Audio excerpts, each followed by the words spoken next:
Malaške postoji 103 godine tačno. Ok, smo produžili od tog golemog mosta sve dole do onog mosta Gazela, pa sve dole do uliva reke Bistrice u Nišavu, oko 10 km, i naviše od železničkog mosta do prema selu Poljska Ržana još nekih 4 km, 2 i nešto kilometra sa jedne i sa druge strane.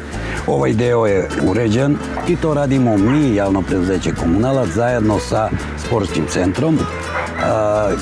Ovaj dole deo obale, kose oni, tretiraju oni, pošto su dole i trim staze i njihovi sportski sadržaji, a ovaj deo i ove kosine tamo prema ulici i ovim kućama održavamo mi. Pored ovih starih stabala, evo vidite, ovo je stablo koje je zasađeno pre 15 godina, mi sadimo mlade sadnice, da kada dođe trenutak da se uklone ove stare, da ipak tu ostane stablo.